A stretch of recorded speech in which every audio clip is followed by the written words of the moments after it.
What's up, everybody? Derek Anderson, the DA, and this is my review of episode number 5 of House of the Dragon. Man, another great episode. One of these episodes where, everybody's up to no good. There's no bad guys or good guys in this thing. It's just everybody's doing something dirty and they're all out for themselves. Everybody knows everyone else's secret. Everyone is coming to this big wedding, so you know how that's all going to go.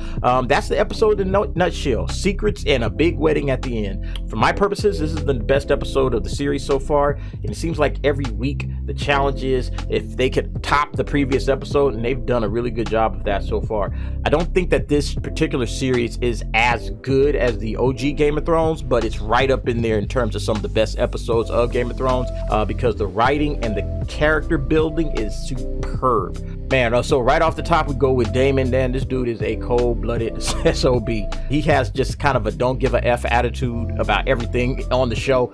It's like, what does this guy care about, man? I don't know, but it's fun to just kind of watch this guy maneuver. He runs into his wife at the Vale, and she's just kind of riding in. We finally get to meet her, and she's kind of riding in, and she's like, hey, what you doing here? And Daemon basically is just quiet. He doesn't say a single word the entire time.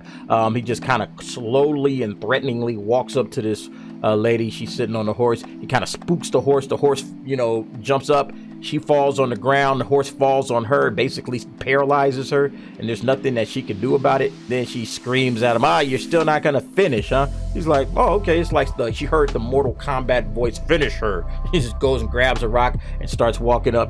They don't show anything other than that, but we already can guess what happens. That's that. So then we flip back over to King's Landing. Otto is on his way out. He just got fired as the hand. His daughter runs up, Allison, saying, hey, I'm sorry. My bad, daddy, my bad. I thought I could figure it out. That's my fault. And Otto's like, look, you got to get your son ready to rule, okay? Because at the end of the day, his name is Aegon, and the people are going to accept him over Rhaenyra. Rhaenyra is not going to end up getting accepted by the people. So she's going to have to slaughter your kids in order to claim her own stake.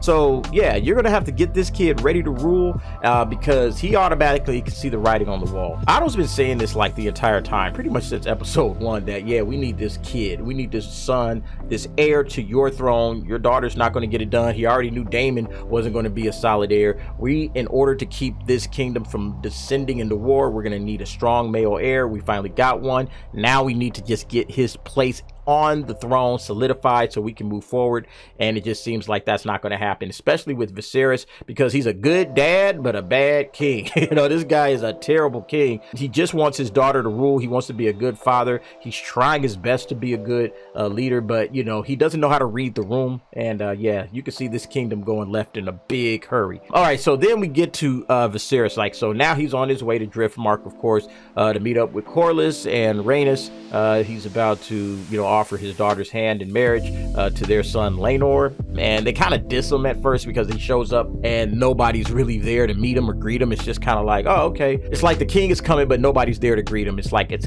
actually kind of insane when you sit back and think about it. Nevertheless, the arrangement goes off without a hitch. Everything goes smooth with that, but you have Laenor, who is gay, and basically Rhaenyra have this conversation where it says, hey, look, we're going to do what we're supposed to do for the realm, but at the end of the day, we're going to have our own free time. We're going to have our own playthings on the side. So that's basically where that's at.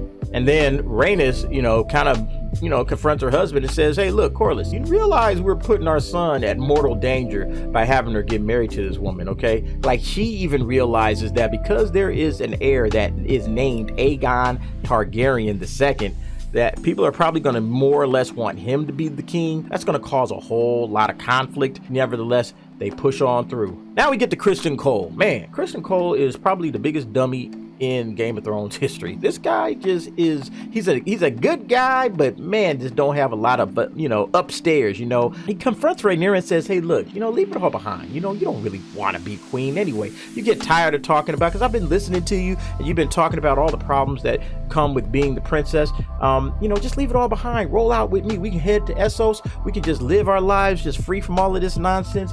Come and go as we please, just have a good time. Yeah, come on, let's go. Because not only is that, I think he does care about Rhaenyra, but it's really about him getting his own honor back. He said, hey, I figured if I could marry you, the person that I broke my code with, I can at least obtain some honor back for myself. So that's how he's looking at this situation. Rhaenyra just kind of laughs at him, saying, man, bro, I'm the queen, okay? I am the crown, I think was her exact words. There's no way I'm leaving all of this behind so I can run off to Essos and live on cinnamon ships and orange ships, and I'm not doing that.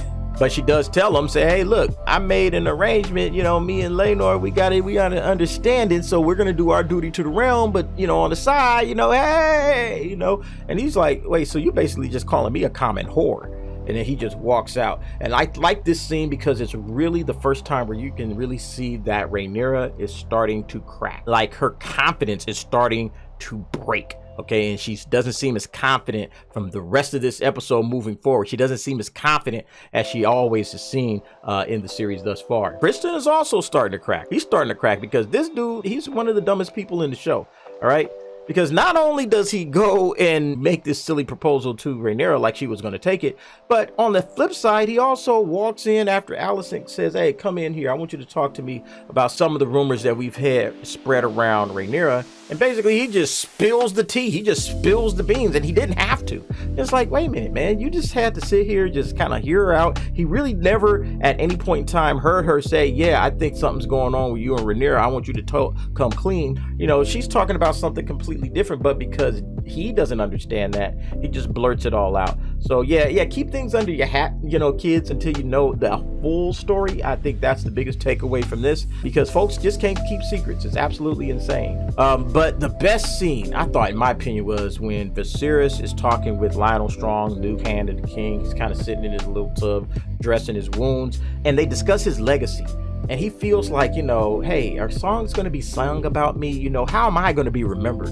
I thought that was a really powerful scene because it kind of digs deep into, once you get to that certain age where you're just kind of asking yourself, hey, man, what did it all mean? You know, I've been doing all of this hard work, trying to build the kingdom up, keep the kingdom together, do everything that I could do. But I never got in any wars. There was never any big battles that I had to go out there and win. It was just pretty much, you know, kind of peaceful for most of my reign. You know, how's that? How am I going to be remembered in all of that? And then Lionel Strong just kind of reminds him and says, hey, man, you know, a lot of good kings rule in times of peace, you know, and there's nothing absolutely wrong with that. Ruling in a time of relative peace is good, you know. But yeah, I thought that was a really powerful, strong scene. Really liked that scene. But then we get to the highlights. You know, the wedding feast, everybody is showing up. We get all of these big appearances and entrances, right? Like, first the Valerians roll in, and then they're deep. They got a big family, and they just kind of rolling in deep with a lot of swag on them, right? Then right behind them, you know, after they get seated and the king is about to give his speech, you know, in walks Daemon. Of course, Daemon's going to come in late, fashionably late, you know, and just kind of stroll right on up to the table, you know, smiling and smirking. You know, Viserys is like, you mother, get him a chair, go on, get him a chair. You know, just had that reaction like, God, leave me, I can't stand my brother. But then right after that was the entrance of the night, because right in the middle of the speech, in walks Alicent, right? Alicent hadn't been sitting at the table when he was giving his speech and starting, and then she walks in and she's dressed in this bold green dress, and then everybody's heads are turning like, whoa, you know, it's really a cool moment because she walks right past the table full of high towers, you know, from Old Town, and they're all like, yeah, all right, this girl's gonna fight for herself. And yeah, that kind of signals that she's gonna fight for herself, and this is like a declaration, like, hey, I'm not going down without a fight. You guys can better believe that. And it's really cool because just after that, her uncle walks up and says, don't worry, Old Town's got your back. So I like that. I really liked that moment of the show as well. But then as the party is in full swing, then Criston Cole gets approached by Joffrey, Laenor's plaything, and he's told, yeah, you know, just keep everybody's secret. You keep your secrets and we'll keep our secrets. Everything's gonna be okay. Yeah, clearly you don't know this guy because he's all about honor. And yeah, you know, Joffrey made the wrong decision because just as Rhaenyra and Daemon, they're kind of having a heated conversation about the two of them, a fight breaks out, and then on the ground is Criston beating Joffrey's face into a bloody piece of hamburger. Yeah, at that point the party's over, everybody clears out. Viserys says, hey, let's hurry up and get this marriage going before something else happens. And then Criston, right outside later down the line, is about to actually kill himself. He's got a knife, he's got it aimed at his stomach, he's about to commit some sort of an honor killing. And then Alicent walks up and says, hold up, don't do anything. And that was it. That was the episode. A great work once again by the writers. They have really brought all of these various character threads to a head in one episode in the most dramatic way possible. I can't say enough about the good writing that's being done here. It's Game of Thrones, so you know, George R.R. Martin is the progenitor of all of this. All of his writing has always been this way. And that's the thing about George R.R. Martin's writings, is that everybody gets in on the action. It's not just from the vantage point of one person or a different person. You have a multiple characters that are getting in on the action. Even Kristen Cole's character was kind of been there. Even his character starts to blossom in this particular episode. Loved it. The Game of Thrones series really does have this amazing ability to just kind of keep audiences engaged without really dealing with a lot of special effects. You know, just good storytelling, right? Just good storytelling, good character building, great direction. You don't have to spend $1 billion to entertain the masses. You just need to have all of those other elements in there. You know, characters we care about, you put them in the most difficult situation possible and you just let it rip, you know. But from what I understand, the Fire and Blood kind of have like these multiple iterations of a same event, so you're not kind of dealing with the narrator that you don't really know. It's, you know, it's an unreliable narrator type of a situation, and you get that impression here. Like, there's always something more than what's being shown on screen. Everybody doesn't know all of the information, so you kind of get that feeling like, yeah, who's telling the truth? You know, you got this other kid that's coming in here, very strong, I think his name is, or Valus, dude with the, you know, the messed up foot. You know, he's limping in and he's kind of dropping nuggets over in Allison's ear, and it's like, hey man, is this guy telling the truth, not telling the truth? Allison doesn't know, so she has to run and investigate it.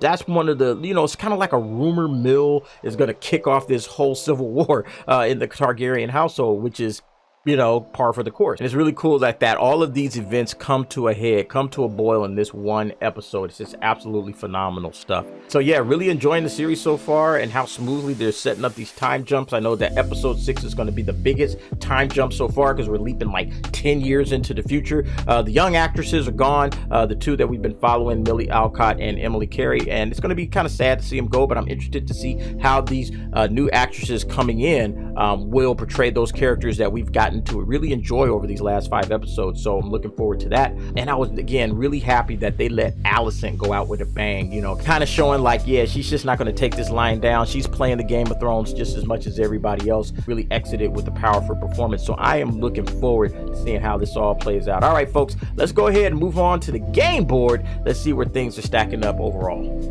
All right, folks, so here we go. You can see the game board right here. And right now, I think Rhaenyra is sitting on top, right? I mean, I think she has the strongest player right now on the game board because she's got everything she could possibly want, right?